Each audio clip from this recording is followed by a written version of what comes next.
Time now for Focus, and this weekend France plays its final match of the annual Six Nations rugby tournament against its biggest rival, England. A win would be a huge morale booster for the Bleus, lacking in confidence ahead of the World Cup later this year. The game's also playing a positive role, though, in schools for pupils with disciplinary problems and in troubled neighbourhoods, assisting young girls to become more self-assertive.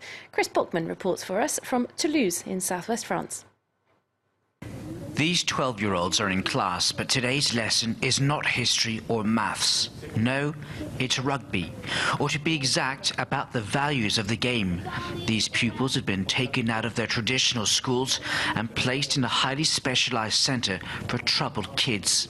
Often from broken homes, their report cards are poor, and they frequently express themselves through violence and anger. Without close supervision, they're on a rapid one-way ticket to dropping out, and even a head start to a life of delinquency. Rugby is seen as one way of giving them some structure and values. Rugby, a value. We work rules and law across the game. And rugby is a good game for that. The value, the family value, the respect. After the theory comes the reality, getting these kids to play a rough and tumble sport without overstepping the mark. But it's not easy. Social workers and sports instructors believe rugby has several psychological advantages over a game like football and sends more positive signals. Football is associated with fast money, stars, selfish behaviour, showing off to the fans and disrespecting the referee. Rugby is seen as more of a team game, less obsessed with cash and with more discipline and obeying the game's authorities. Ça joue, j'ai rien dit moi. You have respect between the two teams, and even if there is a contact in the game, after the game, the two teams congratulate together. Here, a different experiment is underway in one of the poorest areas of Toulouse. These young girls live for the most part in bleak tower blocks in neighbourhoods with a bad reputation called Mirail and Bagatelle, estates with high double-digit youth unemployment and all the problems that come with it.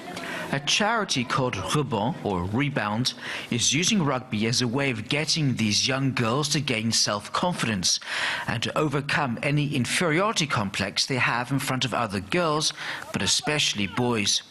Together they play all-girls rugby away from the prying and often dismissive eyes of boys. We work on self-worth and gaining confidence and emancipation. We want them to come away thinking anything's possible, whether it's playing rugby or succeeding in life or continuing to study at school. Playing rugby on a field surrounded by tower blocks in a neighbourhood where the sport has little popular support might seem strange, but it makes sense according to local political decision makers. The sport is the balance between the life, which is difficult socially, and the life that you have to aim to. And I think the sport is one of the vectors that gives a confidence, that gives a self-confidence and a self-development between the population and between each other. As these girls finish their session of tackling, their self-esteem seemed to rise. Boys say we're weak, but as girls we can succeed together. I don't like playing rugby with the boys because they don't pass the ball to us. It's much better amongst girls. No one is under any illusion sports activities alone can't solve anything on these estates, but it's a small positive step. The busy flight path above is a constant reminder that the city's biggest employer, Airbus, may build half the world's aircraft, but the economic benefits haven't trickled down to this neighbourhood.